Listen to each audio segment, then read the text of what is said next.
পশ্চিমবঙ্গ রাজ্য কমিটির পক্ষ থেকে সবাইকে সংগ্রামী অভিনন্দন, লাল সালাম জানাচ্ছি। যে কলেজটি আজকের আমাদের এখানে সভা হচ্ছে, 11 সালের পরে এই কলেজটির চত্বরে যতগুলো ক্যাম্পাস আছে, ওরা বলেছিল এই ক্যাম্পাস থেকে স্বাধীনতা, গণতন্ত্র, সমাজতন্ত্রের ঝান্ডার নাম ও নিশান মুছে দেবে। ওরা চেয়েছিল আমাদের থেকে আমাদের ক্যাম্পাসকে কেড়ে নেবে।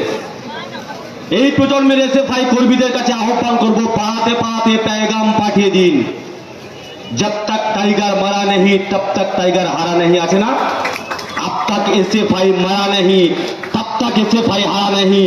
एसएफआई এখন ক্যাম্পাসে ক্যাম্পাসে মরে যায়নি, আপনারা প্রমাণ করেছেন ক্যাম্পাসে ক্যাম্পাসে। আর যারা ক্যাম্পাসের মধ্যে আছেন, এখনো আমাদের কথা শুনবার জন্য বসে আছেন, কান খুলে শুনে রেখে দিন। আপনার ম্যাডামকে বলুন, যদি হিম্মত থাকে এই কলেজ স্ট্রিট ক্যাম্পাসে নির্বাচন করিয়ে দেখা, 2 ঘন্টার মধ্যে তৃণমূল ছাত্র পরিষদকে ক্যাম্পাসের মধ্যে খুঁজে পাওয়া যাবে না, তৃণমূলকে খুঁজে পাওয়া যাবে না। আর ক্যাম্পাসের নির্বাচন যদি ডিক্লেয়ার করেন, তাহলে ক্যাম্পাসের দেয়াল জুড়ে এসএফআই লিখবে টিএমসিপি মানে তেল মুড়ি চপ আর পিসিমণির ঢপ। এই ঢপের চপ বাংলার মাটিতে বেশি দিন চলবে না। কাজ চাইলে, শিক্ষা চাইলে পুলিশ দিয়ে, গুন্ডা দিয়ে আমাদের কণ্ঠস্বরকে দমন করার চেষ্টা করা হবে। এখানে যেমন অবস্থা, ওই দেবাঞ্জনও বলেছে, আতিবও বলবার সময় বলেছে, একই সরকার চলছে।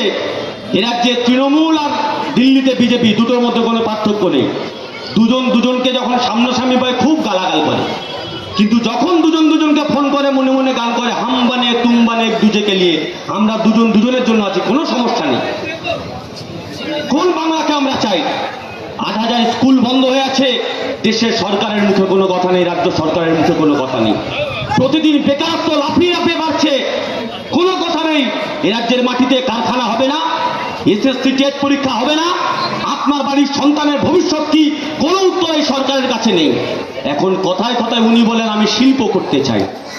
উনি যখন প্রথম ক্ষমতায় এসেছিলেন, তখন লন্ডনে বললো আমি লন্ডনে শিল্প করতে চাইছি, লন্ডনের শিল্প নিয়ে আসবো। একটাও লন্ঠন কোম্পানি নিয়ে আসতে পারেনি। তারপর গেল, পরের বছর গেল সিঙ্গাপুরে। এ রাজ্যের বেকার যুবকদের জন্য একটাও সিঙ্গাপুর থেকে সিঙ্গাপুরি কাঁচকলাও নিয়ে আসতে পারেনি। কদিন আগে উনি চলে গেলেন স্পেনে, ওখানে সৌরভ গাঙ্গুলিকে পাশে বসিয়ে বললেন শালবনীতে আমরা ইস্পাত কারখানা তৈরি করব। আমরা বললাম কারখানা তৈরি করুন, শালবনীতেই তৈরি করুন। আমরা কি ভুলে গেছি নাকি? যখন আমাদের প্রাক্তন মুখ্যমন্ত্রী বুদ্ধদেব ভট্টাচার্য ওই শালবনীতে জিন্দালদের ইস্পাত কারখানা তৈরি করতে গেছিল, তখন তুমি মমতা ব্যানার্জি, তোমার দোসর ছত্রধর মাহাতো আর মাওবাদীরা মিলে আমাদের রাজ্যের তৎকালীন মুখ্যমন্ত্রীর গাড়ির কনভয়কে ল্যান্ডমাইন দিয়ে উড়িয়ে দিতে চেয়েছিলে। আজকের শিল্প শিল্প করে লাফাচ্ছ।